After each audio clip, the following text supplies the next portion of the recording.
YouTube viewers అందరికీ hi hello నమస్తే. నేను Devi. Welcome back to my channel.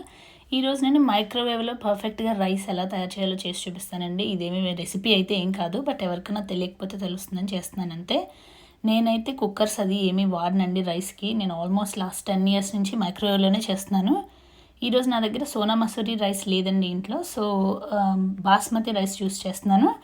బాస్మతికి అయితే మీరు ఏ మెజర్ తీసుకుంటే దాంతో 2 glasses అంటే 1 glass రైస్ తీసుకుంటే 2 glasses ఎగ్జాక్ట్గా వాటర్ పడుతుందండి.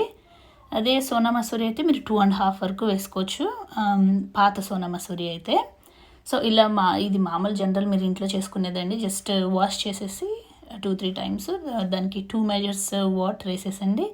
కొంచెంసేపు నానబెడితే ఇంకా కొంచెం బాగా వస్తుందండి రైస్, పొడి పొడిగా వస్తుంది. సో నేను ఇప్పుడు టైం లేకపోతే పెట్టేసుకోవచ్చు, బట్ టైం ఉంటే మాత్రం నేను కొంచెం ముందే కడిగేసి పెడతానండి. ఏం లేదండి, ఇప్పుడు మైక్రోవేవ్లో పెట్టేసుకొని చూస్తున్నారు కదా 20 minutes ఆన్ చేసి పెట్టుకున్నాను. బట్ ఇది నేను చెప్పాలండి, ఎవ్రీ మైక్రోవేవ్ డిఫరెంట్ సెట్టింగ్స్ ఉంటాయండి. సో నాకు 20 minutes పడితే మీకు 25 పట్టొచ్చు, 15 పట్టొచ్చు. సో మీరు ఒకసారి చేసి చూసుకుంటే మాత్రం తెలిసిపోతుందండి వెంటనే అది మీ సెట్టింగ్కి ఎంత టైం పడుతుంది అనేది. సో ఇలా మీరు ఈజీగా చేసేసుకోవచ్చండి. కుక్కర్ విజిల్స్ ఇవి ఏమీ అవసరం లేదు. సో మీరు ఒకసారి ట్రై చేస్తారని అనుకుంటున్నాను, బట్ ఒకసారి మీరు ట్రై చేస్తే తెలుస్తుందండి మీకు మీ మైక్రోవేవ్కి ఎంత టైం పడుతుందని. మీరు ఇందులో ఆయిల్ కానీ సాల్ట్ కానీ ఇలా ఏమి వేసుకొని అవసరం లేదండి. ఎవరో కొంతమంది అలా చూపించారు, బట్ మనం రోజు ఏమీ ఆయిల్ సాల్ట్ వేసి చేసుకోం కదండి. సో ఇలా ఒకసారి ట్రై చేయండి. మీరు ఒకసారి ట్రై చేస్తే మీ మైక్రోవేవ్కి ఎంత టైం పడుతుందో తెలుస్తుంది.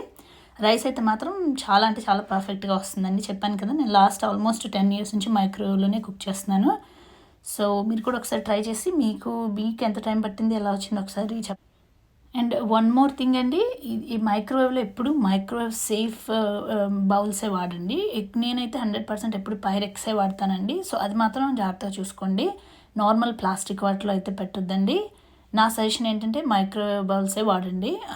పైరెక్స్ అయితే చాలా స్ట్రాంగ్గాను మంచి క్వాలిటీతో కూడా ఉంటాయి. సో ఇంతేనండి, ఈ వీడియో ఎంజాయ్ చేశారని అనుకుంటున్నాను. వచ్చే వీడియోతో మళ్ళీ కలుస్తాను. అంతవరకు have a good day, bye.